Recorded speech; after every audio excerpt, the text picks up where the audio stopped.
Catedrales. Elmer.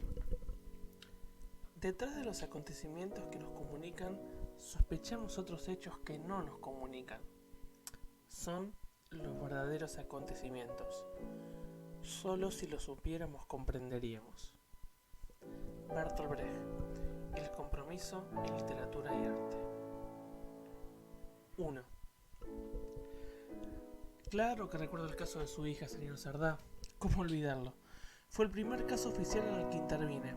Yo estaba recién salido de la academia, el mejor promedio de la camada, aunque sin experiencia. Creía que salía con mi título y me llevaba el mundo por delante.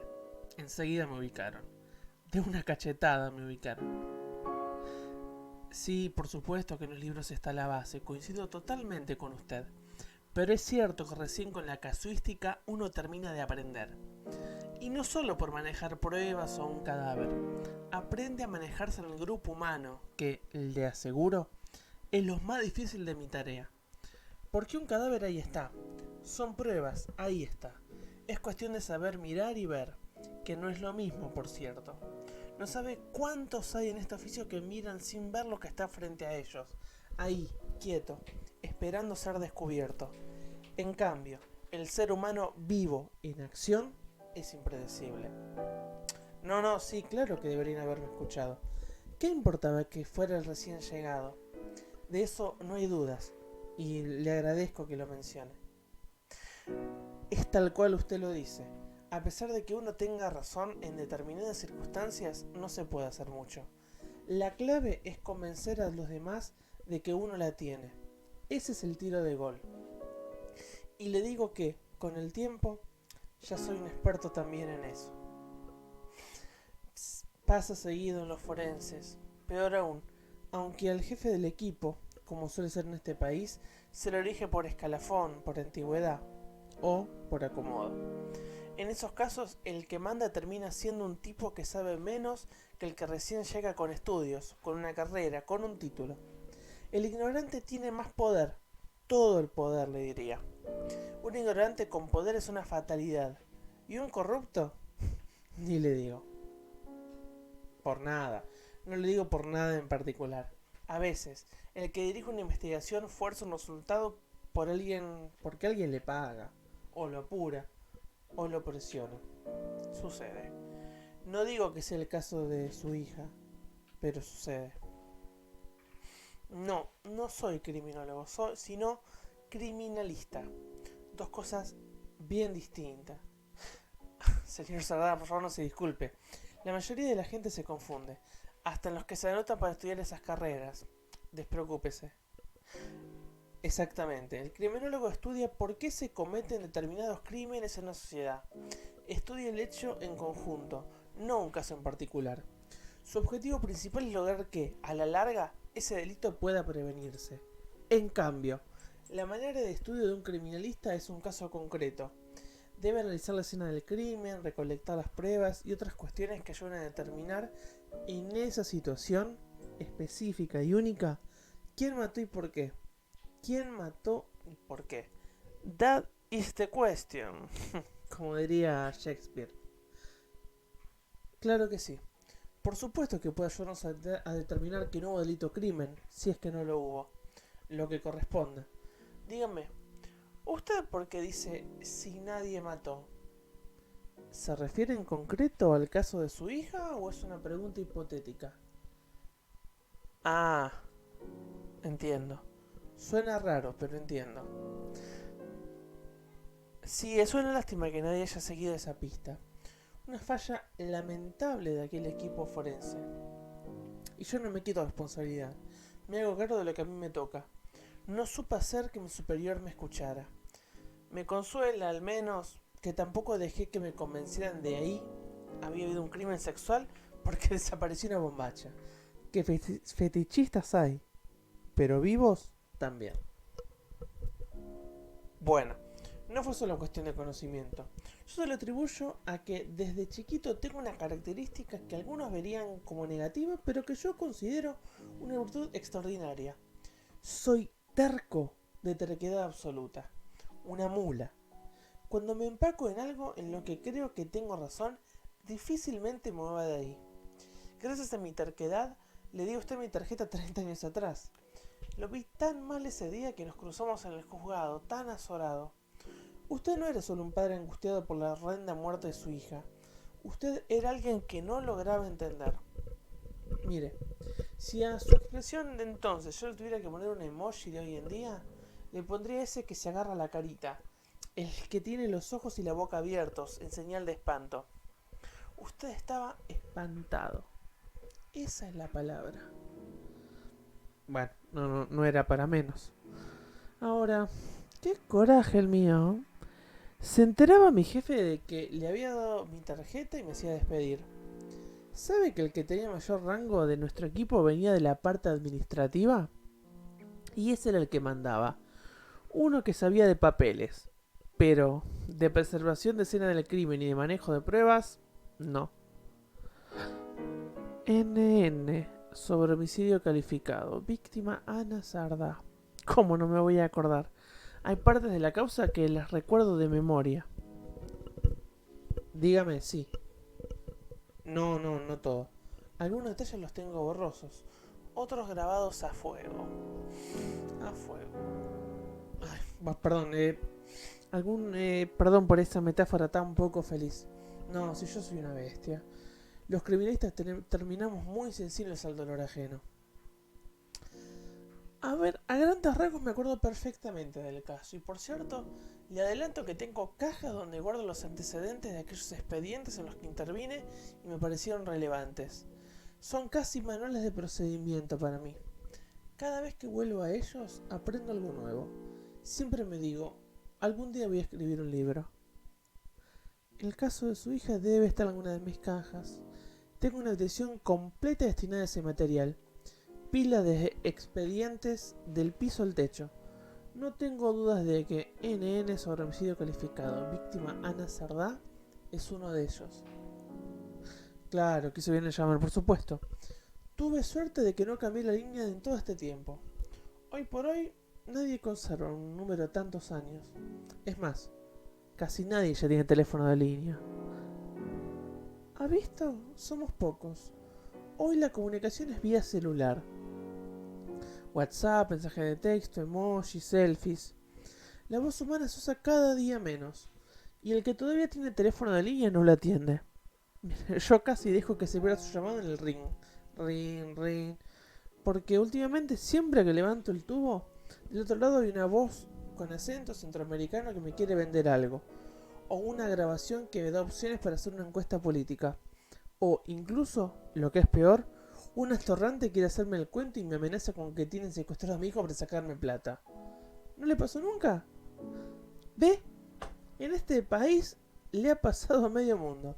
Si no le pasó a alguien es que no tiene teléfono. ¿Qué país, señor Sardá? ¿Qué país? No salimos más. Pasa, sí, pasa mucho. Hay que tener cuidado. A mí me lo quisieron hacer y en varias oportunidades. Yo siempre aplico la misma técnica. Le pregunto enseguida al sujeto, ¿cuál de mis hijos? ¿Pedro?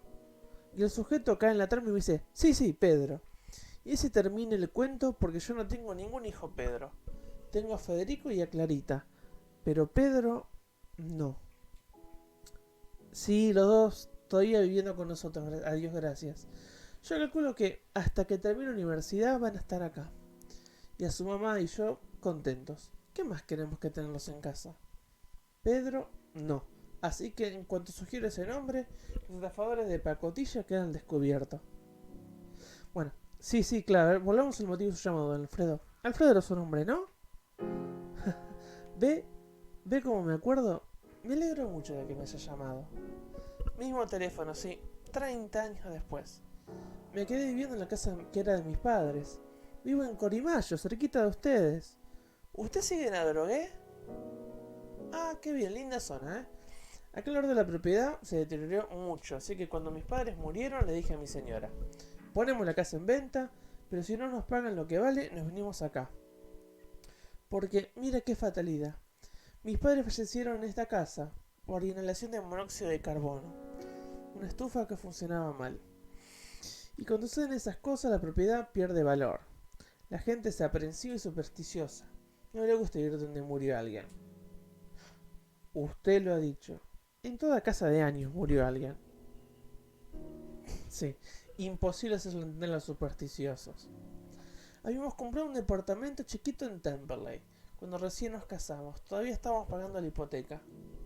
Dicho y hecho, nos ofrecieron migajas por la casa. Quisieron hacer el negocio con nuestra desgracia. Nos ofertaron un valor que no pagaba ni el precio del terreno. Y esta es una casa grande, 2 plantas, 3 dormitorios. Así que la sacamos de la venta y me quedé con ella. La zona está tras mano, porque el tren por acá no pasa. Pero, caminando, enseguida estoy en la estación de Bursaco. Tal cual. Walking distance. Y más allá del dinero, conservar la casa de mis padres me produjo una gran emoción. Fue como recibir un lindo legado. Para ellos, construir y mantenerla fue un gran esfuerzo. ¿Cómo dejarla en manos de cualquiera? La tarjeta que usted tiene fue mi primera tarjeta. Me la hizo imprimir mi mamá cuando me recibí. Licenciado en criminalística, sí. En ese momento yo vivía con ellos, así que la dirección y el teléfono siguen siendo los correctos. Hasta podría usar aquellas tarjetas si no se hubieran puesto amarillas. Las vueltas de la vida. Me mudé, cambié las tarjetas, volví a mi casa, cambié las tarjetas. Usted me encuentra en el lugar original. A ver, sí. A ver, dígame. ¿En qué lo puedo ayudar? Efectivamente. Yo ahora trabajo por mi cuenta. Me contratan las partes. No trabajo más para el Estado. Y me siento mejor así, le soy sincero, ¿eh? Mucho mejor, infinitamente mejor. Porque cuando en el juzgado se nos presentaban casos como el de su hija, y yo veía la inoperancia entre los nuestros, me agarraba una frustración que me dejaba de cama. Muy frustrante trabajar en el Estado. Y no importa el gobierno de turno, ¿eh? En eso son todos parejos.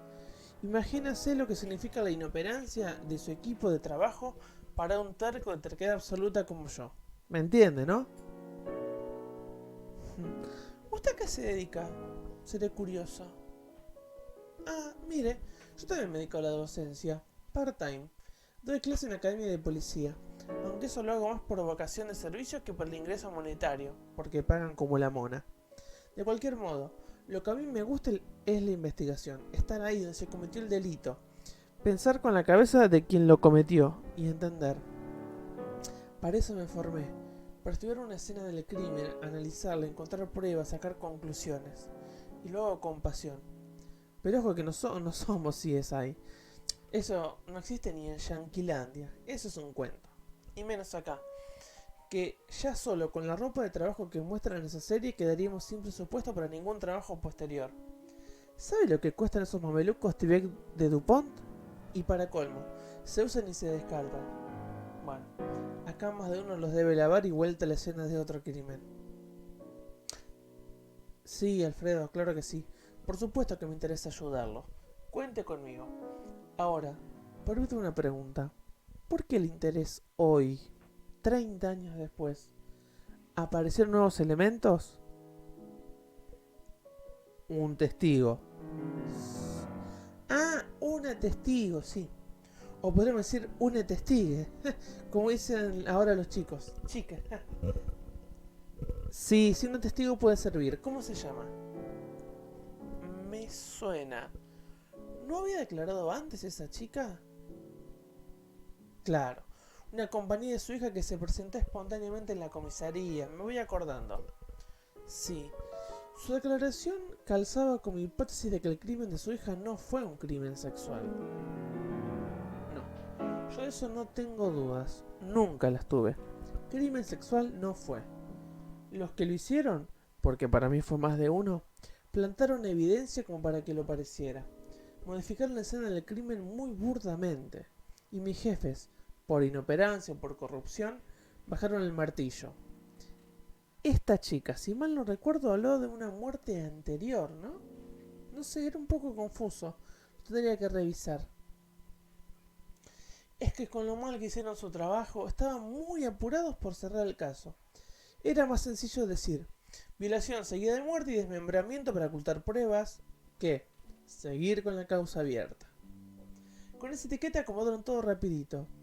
Pero ¿cómo saben que hubo violación si el tronco y los genitales de su hija estaban calcinados? Las lesiones podían corresponderse con una violación, aunque también con otras causas. Nadie analizó lo suficiente. A mí, que alguien se lleve una bombacha no me alcanza. Y de la autopsia siempre tuve dudas. Más aún cuando quise pedir una segunda y no me dejaron. Por supuesto, cerraron el caso a las patadas. Un cadáver en esas condiciones les incomodaba. En Adrogué no se andaba quemando y descuartizando gente. O sí, pero no se sabía. El intendente estaba enfurecido, ¿se acuerda? Ya estábamos en democracia, pero la dictadura estaba ahí nomás. No le extrañe que la orden de cerrar la causa haya venido de arriba y con el objetivo de que los vecinos se calmaran. Bursaco, Turdera, Corimayo, Ministro Rivadavia son otra cosa, gente más sufrida. En cambio, la de Drogué no se banca en un crimen de este tenor y menos perpetrados por ellos mismos. ¿Sabe la temperatura que tienen que haber sometido ese cuerpo para terminar en las condiciones en que lo encontraron? Y en el infierno debe ser tanto calor. Discúlpeme que hable así de su hija. Nosotros los que trabajamos en esto tenemos la obligación de guardar distancia. Para los criminalistas, los cadáveres ya no son personas. Son evidencia, pruebas. Usted es el padre, aún hoy lo es, así que le pido disculpas por esta deformación profesional. Mire, si mal no recuerdo, yo pedí en aquel entonces que se le hiciera declarar nuevamente a esa joven. Pero me dijeron que tenía algún problema psiquiátrico y la descartaron como testigo. Ah, claro, entiendo. Entonces, ¿estamos seguros de que lo anterior a ese golpe lo recuerda? ¿No puede estar fabulando? ¿Qué memento? Ah, una película. Memento con mayúscula, nombre propio entonces. Espere que anoto. No la tengo vista. La voy a ver, sí. Mejor que antes recuerdan lo anterior. Mire usted, eso sí que es muy bueno. Desde ya le confirmo que me interesa revisar el caso. Me interesa mucho. Estoy a su entera disposición, Alfredo. Nos reunimos, por supuesto, sí. Lo que sí, me gustaría tomarme unos días para volver a ver el expediente, ¿le parece? Perfecto. ¿Usa mail, Alfredo? Bueno, pásame la dirección que lo anoto. Ok, @gmail.com. Sí, anotado. Un minuto que esta lapicera se quedó sin tinta. Ya está, ahora sí. Mire, yo voy a revisar lo que tengo en las cajas acá. Después, si es necesario, pediré el expediente completo. Eso va a llevar unos días. En base a que lo que encuentre y a esa circunstancia de la que su amiga, la amiga de su hija, está dispuesta a aportar nueva información, le voy a pasar un plan de acción y una estimación de mis honorarios. Sí, perdón, lo dije así apurado. Corrijo. No es que sea nueva información, sino que no la hemos escuchado como correspondía. Totalmente de acuerdo. Pero los efectos de la causa es nueva. De acuerdo, Alfredo. Le mando todo por mail y usted me da el ok. Le agradezco la confianza. Igual, a mí siempre me gusta dejar por escrito lo que puedo hacer y cuánto le va a salir al cliente. Para que después no haya frustración sobre frustración. Sí, le mando mail y quedamos al habla. Me alegro mucho que me haya llamado. El gusto es mío. Buenas tardes para usted también.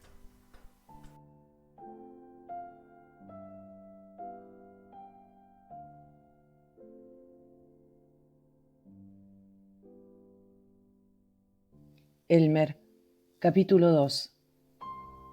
Le mentí a Alfredo Cerdá, no con respecto a la muerte de su hija. Jamás mentí en ningún caso en el que yo haya intervenido. Me puedo haber equivocado, mentir nunca. Le mentí con respecto a mi vida privada. Es cierto que vivo en la casa de mis padres, es cierto que la heredé después de que murieron por inhalación de monóxido de carbono. Es cierto también que con mi mujer y mis hijos chiquitos dejamos ese minúsculo departamento de Temperley y nos vinimos a vivir acá. Pero no es cierto que sigamos juntos. Ella se fue hace unos años y mis hijos, que ya eran adolescentes, prefirieron ir a vivir con su madre a un monoambiente en Lanús, más pequeño aún que aquel donde empezó nuestra historia familiar. Todavía no me repongo del todo. La soledad me pesa, era un alivio después de la jornada de trabajo entrar a la casa y encontrarme con el bullicio de la gente viva, estar rodeado de los míos, oler la comida que se calentaba en el horno, que alguno de mis hijos me diera un beso, un abrazo, un remanso, un oasis en medio del desierto. Ese era mi antídoto contra la cercanía diaria de la muerte. Me quedé sin refugio. Entre mi vida y la muerte ajena ya no hubo barrera de contención. Ahora paso de un lado a otro sin darme cuenta. A veces temo quedarme del lado equivocado. La casa me resulta demasiado grande, no se llena con nada, mis pasos rebotan como un eco en los pisos de madera gastada. La posibilidad de dejar atrás mi trabajo al llegar al hogar se diluyó. Desde que se fueron Betina y los chicos, quedé encerrado en un mundo tanático. Cuando estoy en la casa no hago más que seguir trabajando. Tengo informes de autopsia desparramados por el piso, fotos de los expedientes en los que trabajo, pegadas en las paredes de los pasillos, linternas, pinzas, guantes descartables, luminol y levantadores de huellas dactilares en los estantes de la cocina que ya no ocupan cereales y galletas de chocolate. Cajas y más cajas con material de archivo, no solo en el cuarto que le mencioné a Alfredo, sino en cada ambiente de la casa, hasta en el baño. En parte mi mujer me dejó por ese desorden. A decir verdad, cuando Betina estaba conmigo no era para tanto. Yo me controlaba, ella ordenaba, había un equilibrio y la casa lucía bastante mejor. Estoy seguro de que en la decisión de dejarme pesó más su obsesión con los gases cadavéricos. No niego que sean tóxicos y es cierto que estamos expuestos a ellos, pero con una buena higiene yo dejaba cualquier elemento fuera de la casa. Lo sigo haciendo ahora que vivo solo por una cuestión de responsabilidad profesional. Es como sacarse los zapatos antes de entrar para no manchar la alfombra con barro. Se hace y punto. Es automático, un reflejo condicionado. Yo lo hacía siempre, estoy convencido de que nunca llevé a nuestra casa gases, restos inclasificables, bacterias cadavéricas ni ningún otro elemento de trabajo que pudiera haber perjudicado la salud de ella o de los chicos. Se lo discutí a muerte en cada pelea en que me echó en cara cómo olía. Olés a muerto, Elmer. Le ofrecí pruebas de mi método de aseo, con el que le podía garantizar que llegaba a casa totalmente aséptico. Para mí confundía el olor de algún desinfectante con el de muerte. Fue inútil. Discutir era casi siempre inútil, aunque hablábamos del tiempo, si había un sol que rajaba la tierra, ella porfiada que estaba lloviendo. Y eso que el terco soy yo. El desorden fue el primer argumento esgrimido por Betina para nuestra separación.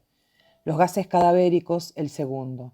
Sin embargo, más allá de la pertinencia o no de ambos, el motivo o lo causal que mi mujer esgrimió como mayor fuerza en la audiencia de conciliación no fue ninguno de esos dos, sino mi conversación. ¿Es causal de divorcio la conversación? Dijo que yo no hacía otra cosa que hablar de muerte, de asesinos, de crímenes, y que eso la llevaba a zonas de sí misma que no le gustaban. Así lo dijo. Me hundís en las profundidades más oscuras de mi ser. Betina siempre tuvo delirios de poeta, y exageraba, porque tampoco era cierto que no habláramos de otras cosas. Claro que comentaba con ellos situaciones o problemas laborales, sí, como toda persona habla de su trabajo. Un maestro del problema que tuvo con alguno de sus alumnos, un camionero de lo pesada que estaba la ruta, un médico de la operación en la que intervino esa tarde. Trabajo con cadáveres y escenas del crimen, pero soy un tipo normal al que también le gustan el deporte, las series, tomarse un buen vino de vez en cuando, hacer que la casa suene a jazz o un tango entonado por la voz áspera de Adriana Varela. Me mata Adriana Varela. Y esos son apenas unos pocos. Tengo infinidad de otros temas de conversación.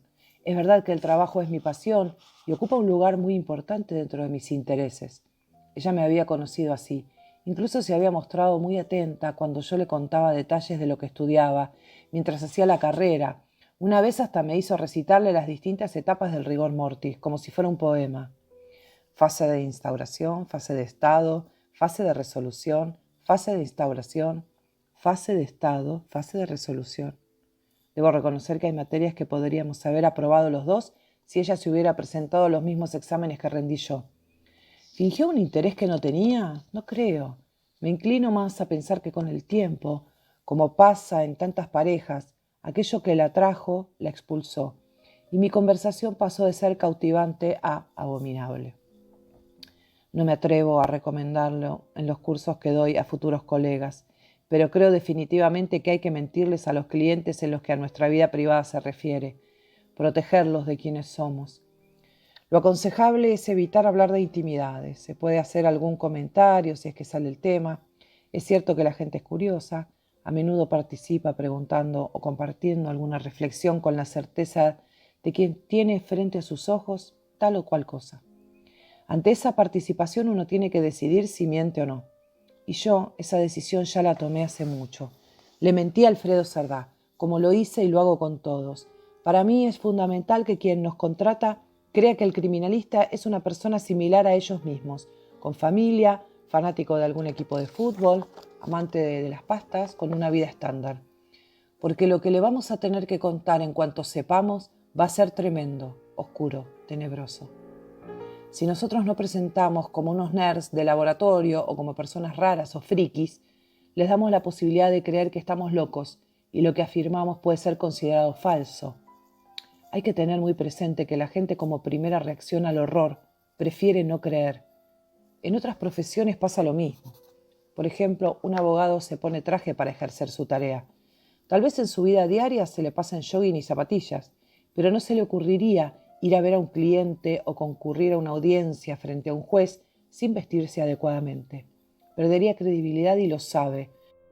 Nuestro traje es una supuesta normalidad de base, la promesa de ser como todos. Y esto no se reduce solo a la profesión, también a la vida social.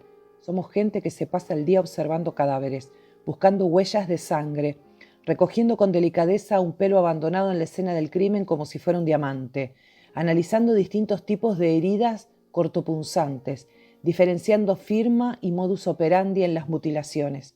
¿Quién va a querer ser amigo nuestro si somos unos aparatos? ¿Quién va a querer salir a tomar una copa con un señor que acaba de manipular un brazo o una pierna?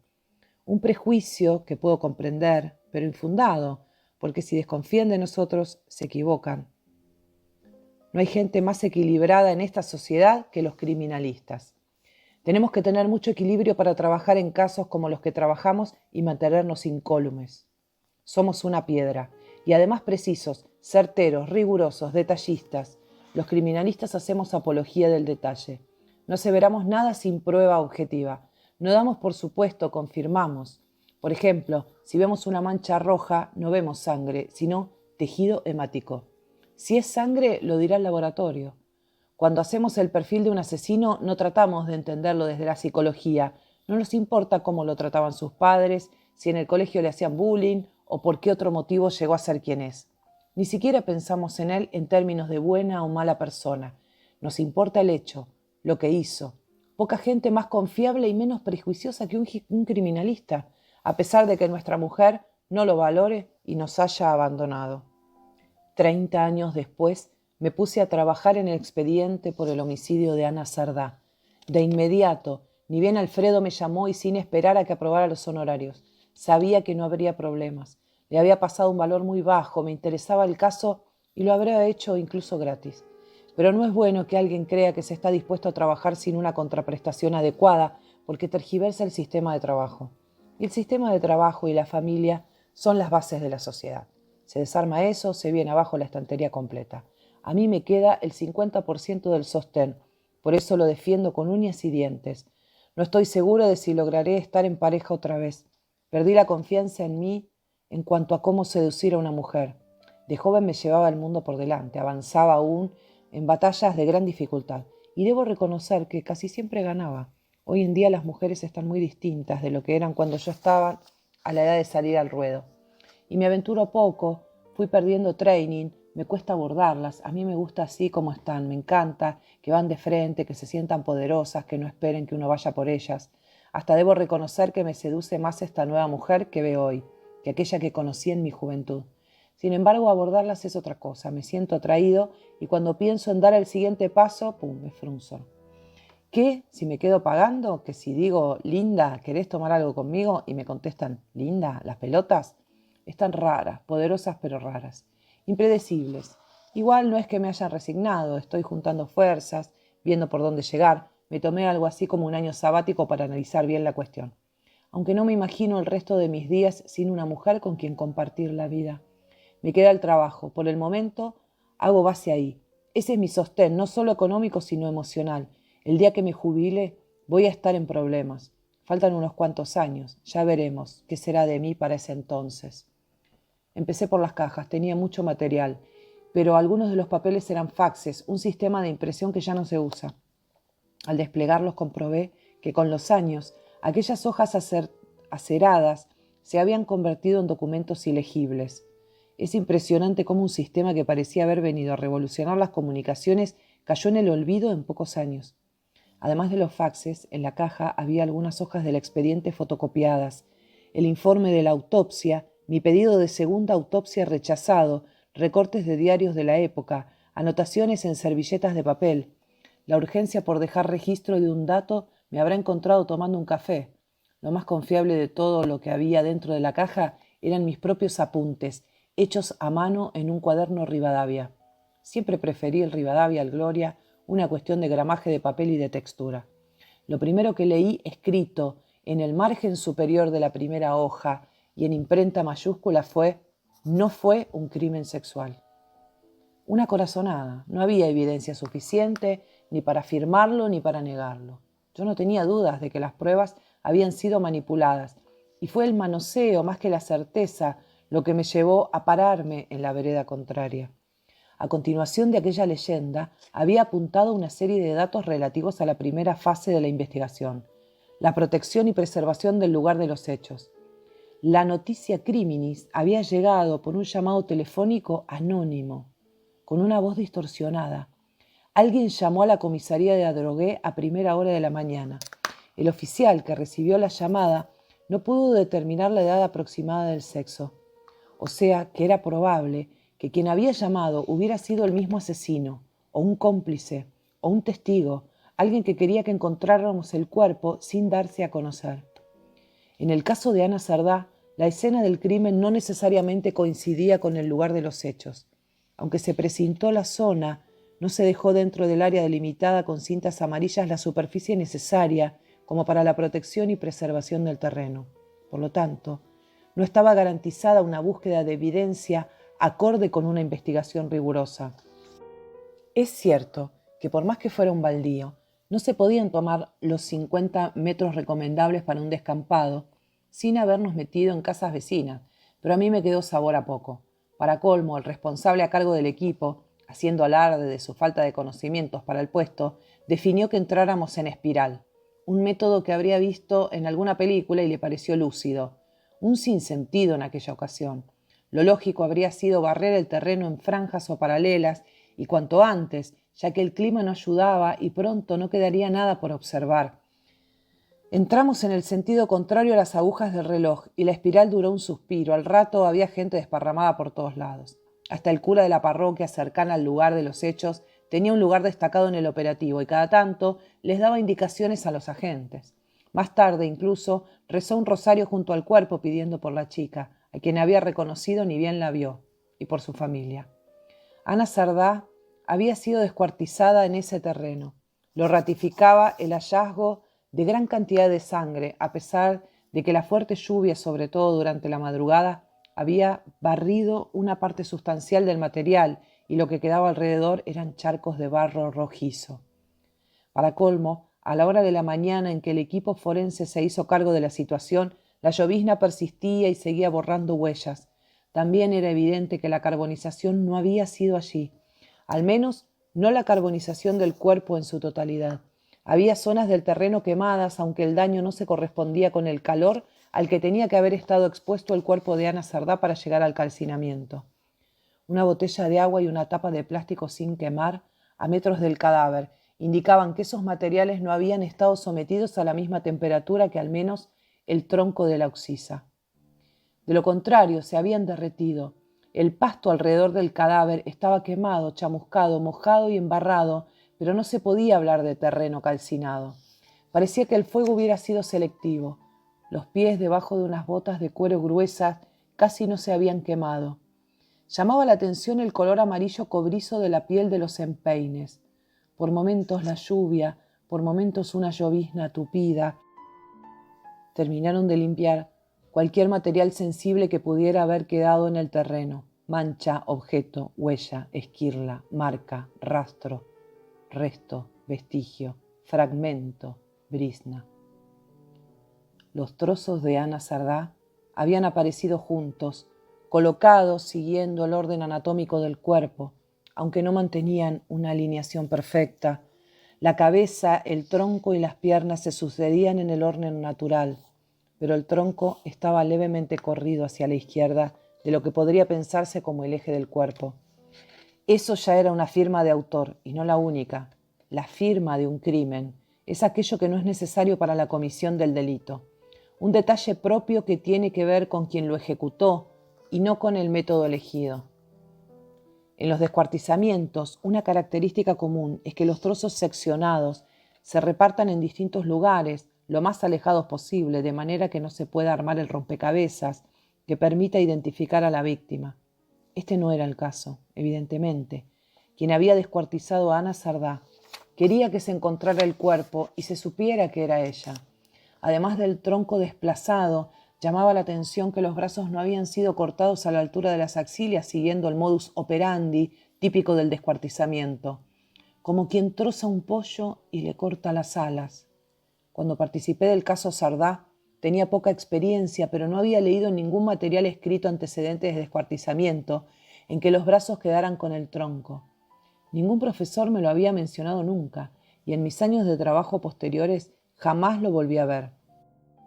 Sí vi cortes aleatorios, hechos en cualquier lado, como se ven en los casos en que los criminales tienen poca instrucción y cortan donde se les ocurre, en lugar de ir a las articulaciones y otras zonas que facilitan el trabajo.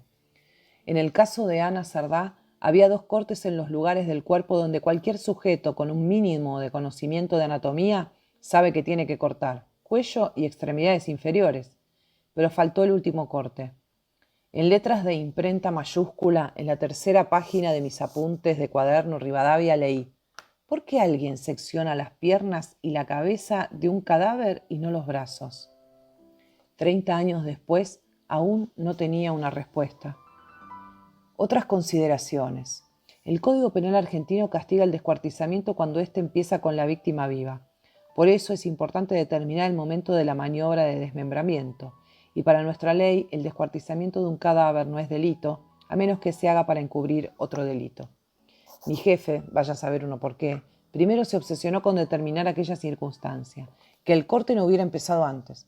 A todas luces, su hipótesis debía ser descartada por la forma en que se había derramado la sangre. No fueron chorros, no surgió de un cuerpo vivo. Perdió tiempo, energía y se la hizo perder al laboratorio. Creo que ante su falta de capacidad y al no tener idea de cómo avanzar, se quedó haciendo loop en la primera hoja del manual de práctica forense. Se podría haber quedado allí eternamente, como sucede con tantas causas que no avanzan, pero fue evidente que en algún momento recibió una orden de arriba. Alguien le tiene que haber pedido que apurara la resolución del caso porque mi jefe, de la noche a la mañana, cambió otra hipótesis de su decálogo de principiante: homicidio imprudente por estrangulación luego de ataque sexual. Sostenía que Sardá había sido víctima de un ataque de este tipo, basándose en imprecisas consideraciones de la primera autopsia. Ciertas heridas difíciles de encuadrar que presentaba en vagina y útero calcinados. Sobre todo se apoyaba en el hecho de que, si falta la bombacha, el violador se la llevó de fetiche.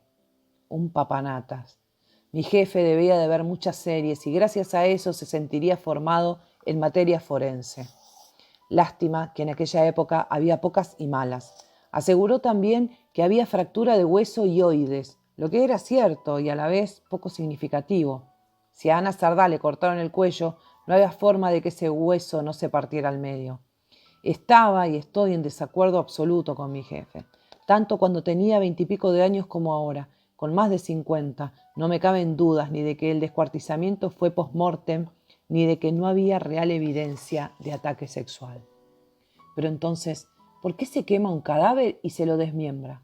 ¿Por qué las dos cosas? En la mayoría de los casos se le descuartiza para ocultarlo, para poder deshacerse de él y así eludir el accionar de la justicia.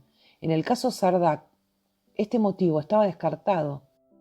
Otras veces es para expresarse. El ejecutor quiere mostrarle a alguien o a la sociedad en su conjunto lo que hizo y con eso provocar un daño o dar una lección.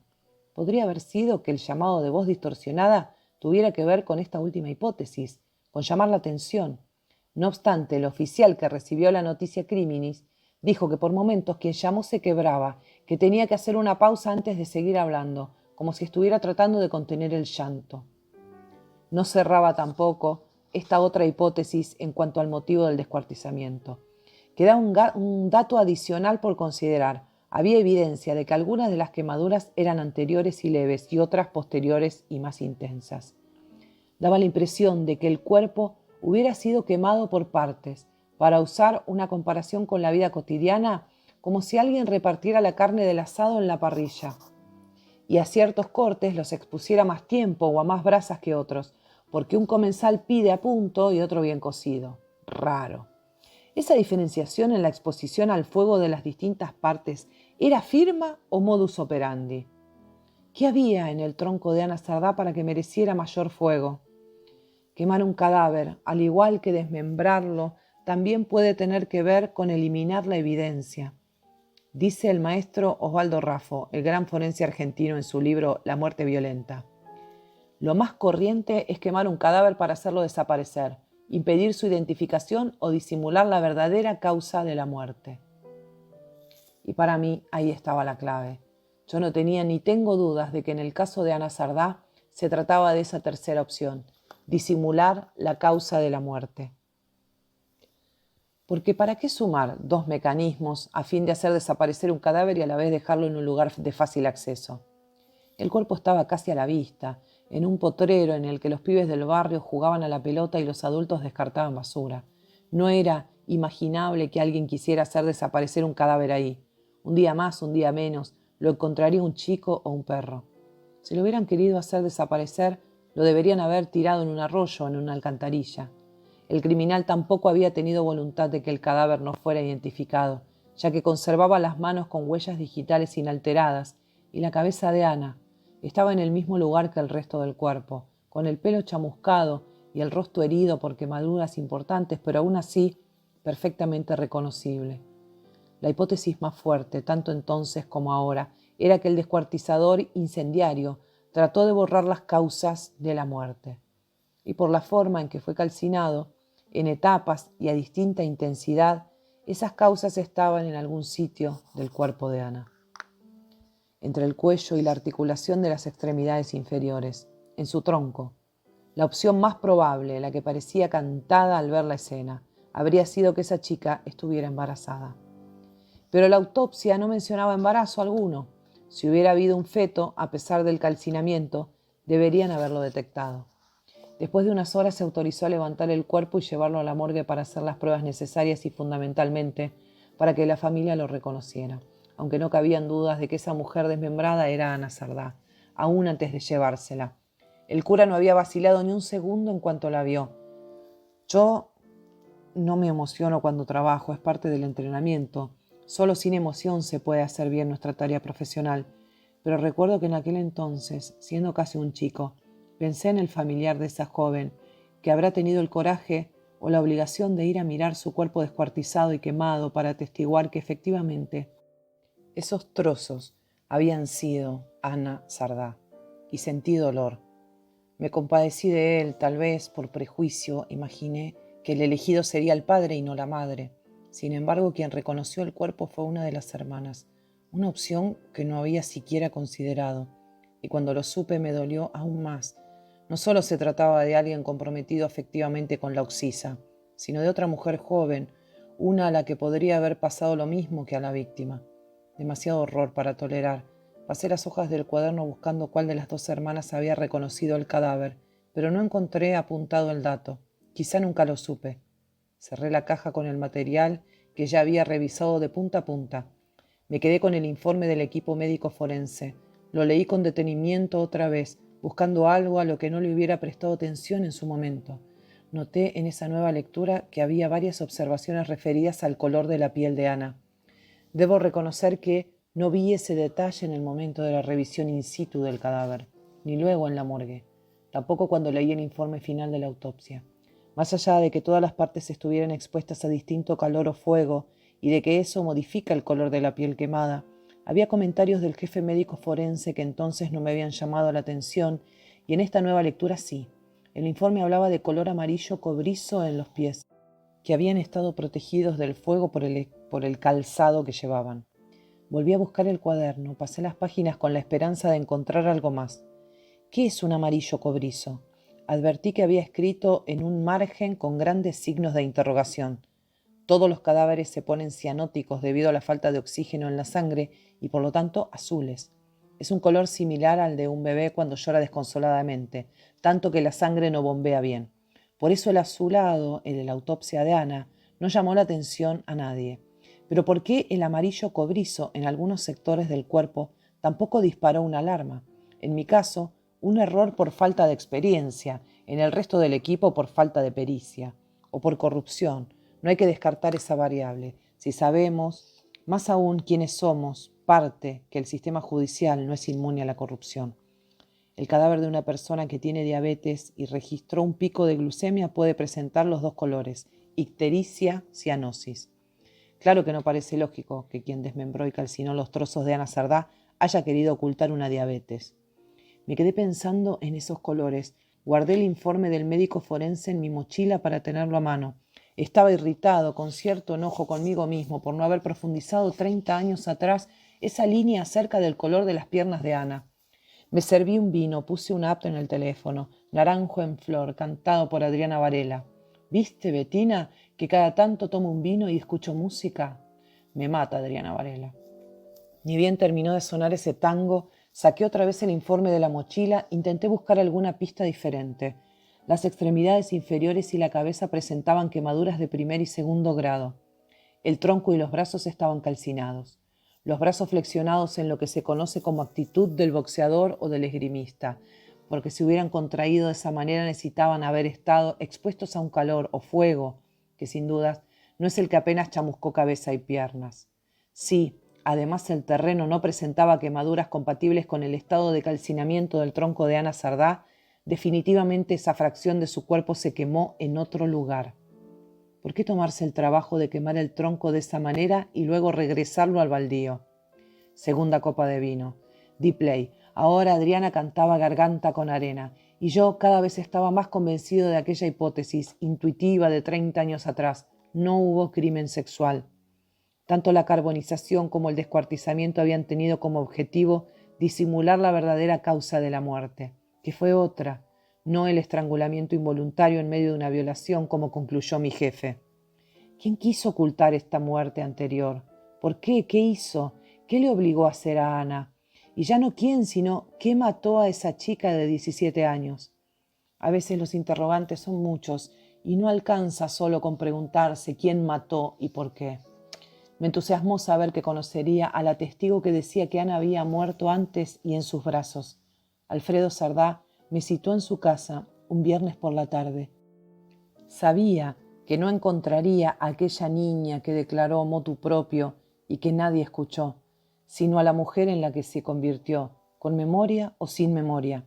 Por un lado me preocupaba que resultara ser una persona que desvariaba o hasta una mitómana.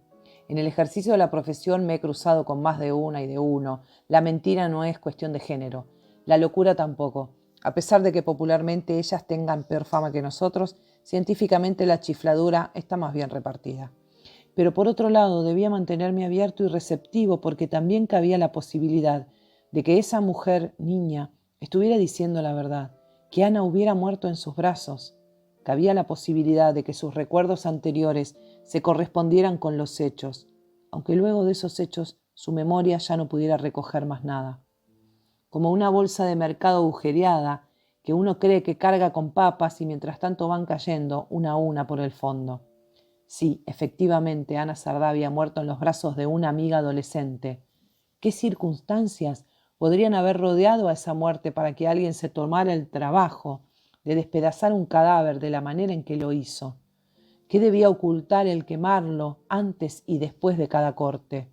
¿Qué culpa lo hizo llamar con voz quebrada a la policía para informar el lugar donde estaba la muerta? En definitiva, ¿qué crimen se escondía detrás de este crimen? En esta última pregunta, que abarca todas, se iba a concentrar mi interrogatorio a Marcela Funes, en lo que se escondía, en lo que seguía oculto, y si ella respondía, sabríamos por fin cuál era el horror detrás del horror.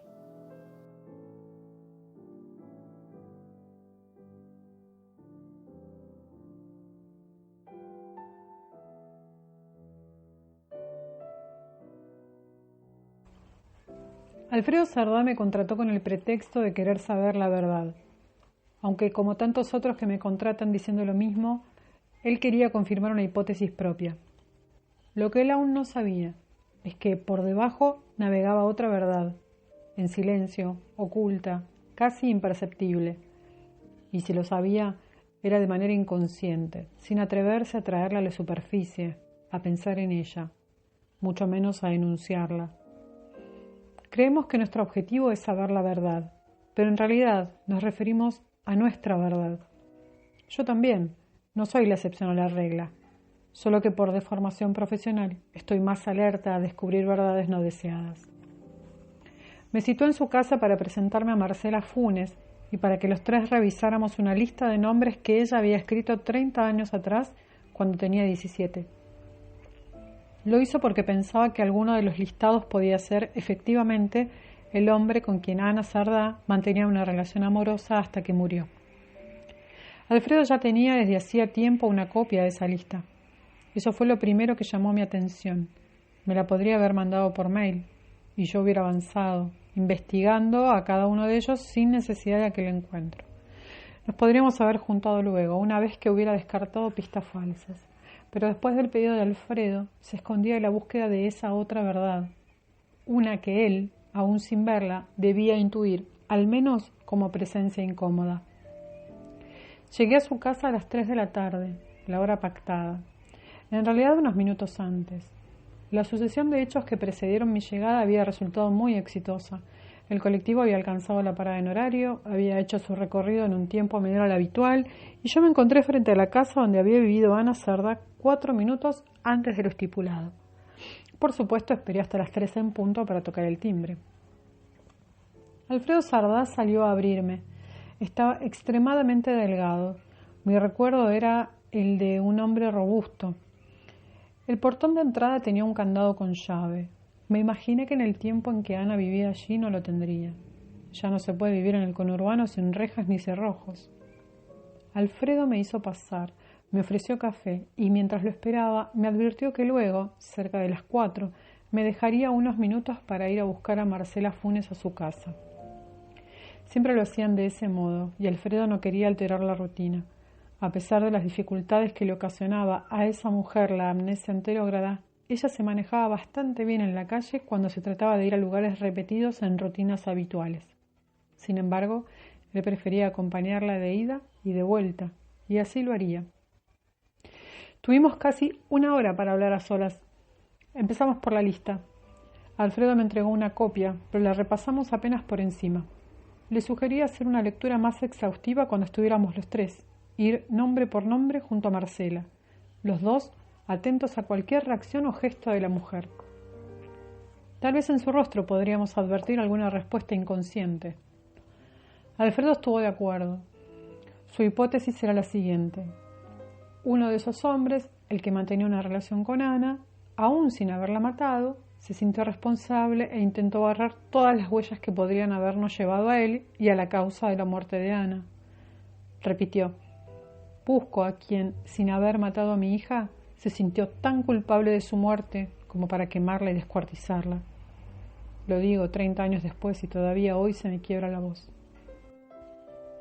Era una hipótesis posible, y era lógico que se le quebrara la voz. De todos modos, yo seguía sin entender por qué la causa de muerte no podía ser develada por Marcela Funes para que luego nosotros hiciéramos el camino inverso. Ir de la causa al descuartizador incendiario. Se lo dije. Alfredo fue rotundo. Marcela le prometió a Ana que no diría qué fue lo que pasó antes de morir en sus brazos, y yo quiero respetarle esa promesa. Es una persona muy lábil, sostenida apenas por algunos recuerdos del pasado que persisten en medio de su estado de niebla generalizado. Esos recuerdos son lo que le ayudan a vivir. La amistad con Ana es uno de ellos, tal vez el más importante. Su vida está apuntalada por lo que ella recuerda de su amistad con mi hija. Para Marcela es una amistad viva y la protege de todas las desgracias por las que tuvo que pasar después de aquel golpe fatal. Forzarla a hablar sería devastador para ella. Alfredo me pilló un instante y se retiró a buscar algo. Estaba conmovido, creo que hasta tenía lágrimas en los ojos. Me costaba discernir si era por Ana o por Marcela. Al rato regresó con un pañuelo. Disculpe, pasan los días y no me curo este resfrío. Se sonó la nariz y se quedó unos instantes detenido en ese movimiento como si no hubiera terminado. Intenté decir algo. Quise sacarlo del ensimismamiento. Pero entonces él suspiró, sacudió la cabeza como si eso lo liberara de la emoción y siguió. Al hacerlo me dejó claro cuál de las dos mujeres lo tenía conmovido esa tarde. ¿Se da cuenta de que Marcela no recuerda que almorzó este mediodía? Fíjese, Elmer, al rato de que yo se la presente, ella olvidará quién es usted. ¿Sabe que no puede leer una novela porque olvida lo que leyó en el capítulo anterior? Él esperó mi respuesta, y yo asentí, pero no sabía muy bien a dónde iba. Hizo una pausa, agitó una mano en el aire como buscando las palabras para seguir. Balbuceó antes de continuar. Es muy triste. Esta mujer no tiene posibilidades de enamorarse. Es una mujer condenada a no conocer lo que es el amor. Verdaderamente triste. Marcela no se merecía esa condena. ¿Cómo exigirle que falte a su juramento? ¿Cómo pedirle que traicione a Ana? ¿Cómo quitarle lo único que tiene? Por fin entendí. Me quedé en silencio. Apenas asentí con la cabeza. No eran preguntas que yo pudiera responder. Y una vez más, honré lo que tantas veces aconsejo en mis seminarios. Los criminalistas debemos despojarnos de toda emoción. Eso hice. No dejé que ni las lágrimas ni los argumentos de Alfredo me atravesaran. Yo, a pesar de lo que acababa de oír, hubiera interrogado a Funes hasta sacarle de la boca la causa de la muerte de Ana Cerda, ese mismo día, esa misma tarde. Pero debía encontrar un camino alternativo que no incomodara a mi cliente. Alfredo me ofreció otro café antes de salir a buscarla. Yo acepté. Mientras la hacía, volvió a insistir. Marcela le prometió a mi hija que no contaría nada acerca de aquello que finalmente la llevó a la muerte. Y no quiero que, por decirlo ahora, muera ella. Espero que lleguemos a esa verdad por nuestros propios medios. Y cuando lo hagamos, Marcela, por fin, quedará liberada de la promesa y el secreto. ¿Qué era aquello anterior a la muerte de Ana que Marcela Funes no quería contar? Las alternativas que había avalado Alfredo coincidían con las mías. Muerte por sobredosis de drogas y otras sustancias, o muerte por violencia de género. Dos cuestiones que una hija preferiría que un padre no supiera. Situaciones que, sin considerar que podían llevarla a la muerte, Ana podría haber evaluado como vergonzantes frente a sus padres. Si tenía un problema con el consumo de drogas, probablemente le habría pedido a Marcela que no se lo contara a nadie. Si su novio le pegaba, también. Yo no me atrevía a agregar nada. Me di cuenta de que Alfredo tampoco esperó que lo hiciera. Cuando levanté la vista de mi taza de café, él ya se había puesto el saco y se dirigía a la puerta para ir a buscar a Marcela. Salí con él. No me parecía bien quedarme solo en la casa. Además, su ausencia temporaria era una buena excusa para fumar un cigarrillo. Me paré frente a la casa de Alfredo Sardá, en la vereda del Sol, junto a un naranjo un poco contrahecho a fuerza de echar raíz entre las baldosas. Armé un cigarrillo y lo encendí. El sol de abril, en aquella tarde fresca, invitaba a fumar con los ojos cerrados y la cara frente a él. A esa hora del día, sus rayos calentaban sin lastimar. Al rato, después de una larga pitada, abrí los ojos y los vi venir.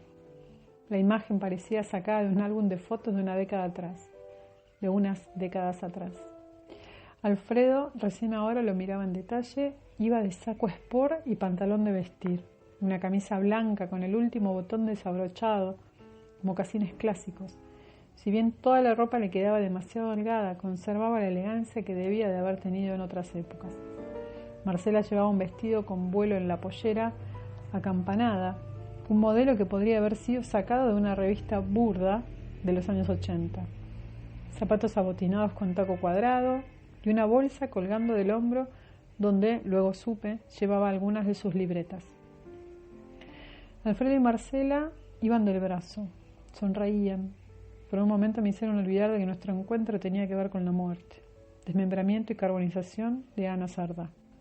Si no hubiera sabido quiénes eran, habría dicho que lucían como una pareja de novios antiguos, pasados de moda, anacrónicos en esa calle del conurbano siglo XXI, imitando lo que alguna vez fueron, todavía felices. No me vieron, me escondí detrás del naranjo. Sentí que si me hubiera acercado, habría roto un equilibrio. Los miré entrar a la casa desde la otra vereda. Vi que Alfredo giraba a un lado y al otro buscándome con la mirada. Habrá pensado que fui a comprar cigarrillos y regresaría pronto. Esta vez no puso candado al portón. Yo esperé que estuvieran dentro de la casa y recién entonces apagué el cigarrillo contra el cordón de la vereda, crucé y toqué el timbre, como si todo volviera a empezar. Alfredo hizo las presentaciones de rigor. Marcela Funes sacó una libreta de su bolsa y anotó. Le llamó la atención mi nombre de pila. Se lo deletré para que pudiera apuntarlo. E, L, M, E, R. Después de hacerlo, se dio cuenta de que ya lo tenía anotado, unas hojas atrás. Alfredo fue a la cocina y volvió con más café. Elmer, la idea es que Marcela, sin faltar al juramento que le hizo a Ana, nos pueda contar detalles que nos lleven a la verdad. Marcela miraba a Alfredo de una manera especial, diría que con admiración. Yo le sonreí, pero ella no registró mi sonrisa. Marcela asegura que Ana esperaba a alguien en la iglesia, alguien que, al menos hasta que ella recibió el golpe, no llegó. Marcela asintió y parecía que iba a decir algo, aunque no terminaba de hacerlo. Alfredo y yo le dimos su tiempo. Daba la impresión de que necesitaba concentrarse antes de hablar. Sacó de la bolsa una libreta y la abrió. No era aquella en la que unos minutos había anotado mi nombre, sino otra. Por fin dijo: Ana estaba saliendo con alguien. Yo había hecho una lista de sus posibles novios. Acá la tengo. Le extendió a Alfredo la misma lista que ya teníamos. Él se lo explicó con paciencia. Me diste estos nombres hace unos días, Marcela, y yo hice 2 copias. Una me la quedé y la otra se la acabo de dar a Elmer. Sin más, yo pregunté: ¿por qué Ana no le dijo con quién salía si eran tan amigas? Mi paciencia no era la del tamaño de Alfredo. Porque no podía decirlo. Nunca me lo dijo. Yo me tomé el trabajo de escribir el nombre de todos los hombres comprometidos que conocíamos. ¿Y piensa que esa misma persona, el hombre con quien salía, puede haberla descuartizado y carbonizado? Marcela miró a Alfredo sin entender. Él le tomó la mano y la miró a los ojos.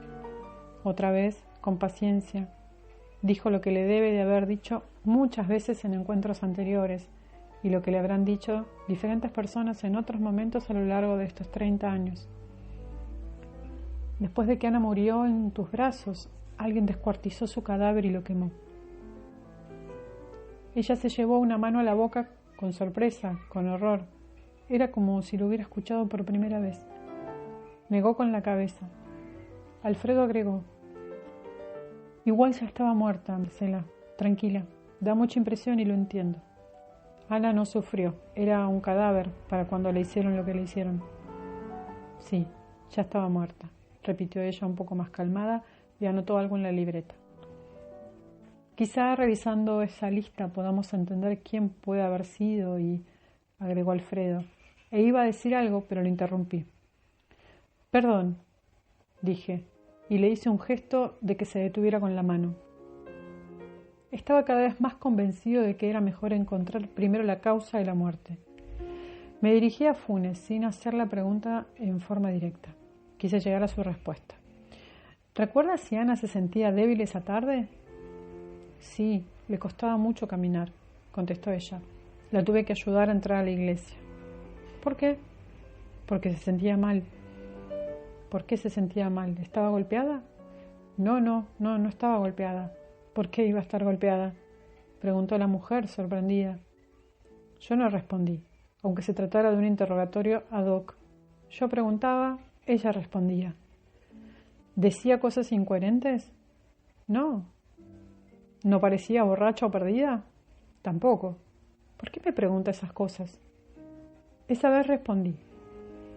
Nadie muere porque sí, sin motivo. Nadie está bien y de pronto se siente mal y muere. O al menos nadie que sea sano y tenga 17 años. Marcela Funes se me quedó mirando, incómoda o molesta, no sabría precisarlo. Volvamos a la lista, Elmer, pidió Alfredo. ¿Algunas características en su aspecto o salud que te hayan llamado la atención? Insistí yo. Tenía fiebre, ardía y sentía escalofríos. ¿Y qué más? Estaba totalmente blanca. Blanca, repetí. Sí, como un papel. Me vinieron a la cabeza como un flash los colores del cadáver de Ana de los que hablaba la autopsia. Amarillo cobrizo y azul. Antes, blanca, según su amiga. ¿Y siguió blanca hasta que murió? Pregunté. No, fue extraño. Al llegar a la iglesia la vi totalmente amarilla. Pensé que tal vez era por la luz de las velas o la penumbra de la nave principal, me respondió. Primero blanca, después amarilla, repetí para confirmar. Era como si el amarillo le fuera ganando el cuerpo. Yo la acariciaba y miraba su piel. ¿Y justo antes de morir? Pregunté. Se había empezado a poner azul, aclaró, y si bien ya no tuve dudas, quise confirmar. ¿Estás segura? Segura, respondió. Nunca había visto a nadie azul, era un gris azulado. Mondor, dije por fin. ¿Qué? Preguntó Alfredo. Síndrome de Mondor, un cuadro tóxico hemolítico que sobreviene después de un aborto séptico. Ana se hizo un aborto, Alfredo, y murió por una infección generalizada. El suspiro de Marcela sobre mis palabras resultó el gesto de confirmación que terminó con el interrogatorio y con el secreto. Lo que para mí fue apenas enunciar una conclusión derivada de indicios ciertos, para Alfredo fue una revelación, y para Ana, el rescate de una condena. Él estaba perplejo, como si acabara de escuchar algo que jamás se le había cruzado por la cabeza. Vi en su rostro la misma expresión azorada que había visto 30 años atrás en tribunales. Otra vez, Alfredo parecía detenido en medio de un grito. Marcela lloró, pero no era un llanto de angustia, sino de alivio. Al fin podía compartir el secreto sin faltar a su palabra. Se acercó a Alfredo y lo tomó de la mano. Ahora era ella la que lo contenía a él. Les di tiempo de acomodar sus sentimientos. Me paré y fui hasta una ventana. Cuando me pareció prudente, les seguí explicando el cuadro por el que había muerto Ana. Tenían que saberlo. El síndrome de Mondor aparece entre 24 y 48 horas después de un aborto séptico. Es muy grave y con una altísima tasa de mortalidad. Por lo general, se da después de abortos hechos por personas no entrenadas que usan técnicas riesgosas y material mal esterilizado. Pueden estar involucrados en el cuadro uno o más gérmenes. Arranca con una anemia, por eso el color blanco, sigue con ictericia, por eso el color amarillo, por fin la cianosis, azul. Creo que Alfredo no me estaba escuchando, se lo veía perdido, fuera de su cuerpo. Sobre mis palabras, sin soltar la mano de Marcela y sin mirarnos a ninguno de los dos, preguntó: ¿por qué no me lo dijo? Yo podría... Se le atragantaron las palabras. Se detuvo. Luego repitió: ¿por qué no me lo dijo? Y se largó a llorar. No eran preguntas a Marcela, mucho menos a mí. Eran preguntas a sí mismo. Ella lo abrazó. Él siguió llorando en su hombro, y en medio del llanto balbuceaba la misma pregunta: ¿por qué no me lo dijo? Cuando logró calmarse, se incorporó, la miró a Marcela y quiso saber. ¿Hizo todo sola? Yo la acompañé, Alfredo, respondió ella. Estuvo esperando a ese hombre que no vino. Él había conseguido el lugar donde hacerlo y le dio el dinero. Pero dijo que iba a ir con ella y nunca llegó. Entonces yo la acompañé. Alfredo la miró, le acarició un mechón de cabello que se le venía sobre la cara, se lo acomodó detrás de la oreja y luego dijo: pobrecita, pobrecitas las dos. Marcela también lloró. Los dejé llorar abrazados, y en cuanto vi que Funes se separaba para enjuagarse las lágrimas con un pañuelo, pregunté: ¿serías capaz de llevarnos a ese lugar? Bettina habría criticado que yo hubiera roto ese clima, pero aunque su voz seguía apareciendo cada tanto en mi cabeza, ya no podía hacerle caso, porque tenía algo más importante que hacer que responder a sus mandatos: mi trabajo. Así que insistí. Tal vez ellos, los que le hicieron el aborto, son los que querían que el cuerpo de Ana no dejara rastros. ¿Nos podés llevar? Se sumó Alfredo, después de escuchar mi hipótesis. Sí, los puedo llevar, respondió Marcela y sacó de adentro de otra libreta la hoja arrancada de una guía Filcar que le extendió a él. Era tuya, dijo la mujer. Alfredo asintió y se quedó mirando el papel arrugado, como si por fin le encajaran todas las piezas. Pedimos un remis y fuimos los tres al lugar donde Ana, 30 años atrás, se había hecho un aborto. No hubo forma de convencer a Marcela de que no fuera. Le costó reconocer las calles por las que íbamos. No le gustaba lo que veía. Se quejaba de que ese no era el camino. Recordaba la zona más arbolada, de casas sencillas pero con jardines al frente, con espacios libres entre unas y otras, y sin rejas. Con paciencia, Alfredo le explicó que en 30 años la zona había cambiado, y que en varios lugares del conurbano esos cambios no habían traído progreso, sino deterioro, hacinamiento y más pobreza. Cuando estuvimos frente a la casa, Funes sí la reconoció y se estremeció. Alfredo intentó calmarla, pero ella temblaba como una hoja. Bajé solo. Además de que me correspondía por cuestiones profesionales, era el único en condiciones de hacerlo. Toqué timbre. Apareció una mujer con un bebé en brazos y 2 chiquitos agarrados a sus piernas. Fue muy amable y solícita ante mis preguntas. Le expliqué exactamente qué buscábamos y por qué estábamos allí. No se asustó ni intentó sacarme de encima. Por el contrario, la mujer se mostró dispuesta a colaborar. Me contó que la casa había sido de sus abuelos y que cuando murieron la heredaron sus padres, pero ellos, ni bien casados, se fueron a vivir a Córdoba, así que durante años la alquilaron por poca plata para sacar una renta. Cuando ella, su única hija, formó pareja y decidió venir con su marido a Buenos Aires, sus padres se la prestaron. Para la fecha del aborto de Ana, la casa estaba alquilada. Lamentablemente, como muchos alquileres en aquella época, los de la casa en cuestión habían sido en negro y no quedaron contratos ni recibos. De cualquier modo, la chica se comprometió a consultarles a sus padres. Si ellos recordaban algún dato que pudiera servir para rastrear a los inquilinos, me lo harían saber de inmediato. Volvimos a la casa de Alfredo. Él quedó entusiasmado con la posibilidad de que desde Córdoba enviaran alguna pista. A mí, esta alternativa me entusiasmaba menos. No conocía casos de médicos o auxiliares de la medicina que hubieran descuartizado a sus pacientes después de un aborto clandestino para no dejar rastros. Posible era, no digo que no. El ser humano te da sorpresas, incluso a mí, que ya lo vi todo. Por más que me parecía bastante poco probable, no quise matar el entusiasmo de Alfredo. Antes de irme, pedí que volviéramos a la lista de eventuales parejas de Ana. Un hombre comprometido, cuyo amante muere en un aborto clandestino, puede resultar un tipo desesperado, capaz de convertirse en cualquier cosa. Se lo dije a Alfredo, con el cuidado de no usar la palabra amante para referirme a su hija.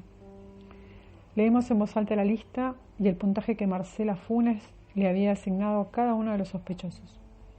De la lista inicial, y luego de quitar los nombres de quienes, a la luz de hechos posteriores, no podían haberlo hecho, quedaban 8 sospechosos. Pero superada la instancia de imaginarlos pareja de Ana, a Alfredo y a Marcela les costaba creer que cualquiera de ellos pudiera haber hecho lo que hizo, con el fin de borrar huellas. Alguien fue, insistí, un sujeto a quien su subjetividad le permitió convencerse de que hacía lo que tenía que hacer. ¿Qué era lo que decía Ana de él, Marcela? Si recordás sus palabras exactas, mejor. Él no puede, eso decía ella, respondió casi de inmediato. Que quería, pero no podía, agregó. ¿Mencionó que estuviera casado, comprometido, o que su novia fuera amiga de ella o de la familia? Preguntó Alfredo. No, volvió a negar Marcela. Ana no mencionaba a otros involucrados cuando hablaba de él, solo que no podía. Él no puede. Alfredo y yo nos miramos. Tuve la sensación de que los dos empezábamos a pensar en la misma dirección. Quizás no había otros involucrados. Hay quienes no tienen permitido mantener una relación amorosa, aunque no estén casados o de novios, sugerí. Tal vez la persona que buscamos no estaba comprometida con nadie real, concreto. Avancé un poco más. No entiendo, dijo Marcela. Pero Alfredo sí, y asintió. Él entendía. solo que todavía no se atrevía a decirlo porque aún se negaba a esa verdad, su verdad no deseada. Por eso le dije yo. Un cura, por ejemplo. ¿Podría ser que el padre Manuel, que se presentó enseguida en la escena del crimen y reconoció el cadáver, haya tenido una relación con Ana, Marcela? La mujer me miró asqueada y luego miró a Alfredo y le respondió a él como si yo no mereciera que se dirigiese a mí, después de lo que había preguntado. No, dijo espantada, ¿cómo iba a salir Ana con ese viejo? Nos burlábamos de él, tenía mal aliento. No, ese cura era un asco. Funes estaba genuinamente indignada. Insistí. ¿Y no había otro cura en la parroquia? ¿Alguien más joven? Lo miré a Alfredo buscando su complicidad y me sorprendí. Tenía la vista perdida. Miraba un punto indeterminado en la pared frente a él. Alfredo ya sabía. No necesitaba seguir preguntando. Y a esa altura, ni él ni Marcela Funes me prestaban atención. Pero soy terco, de terquedad absoluta, y aunque nadie me escuchara, repetí la pregunta. ¿No había un cura joven? Alfredo, al rato, me miró y, como si le costara pronunciar palabra, balbuceó. Cura no, aunque ya sé quién es aquel a quien estamos buscando. No entiendo cómo no me di cuenta antes.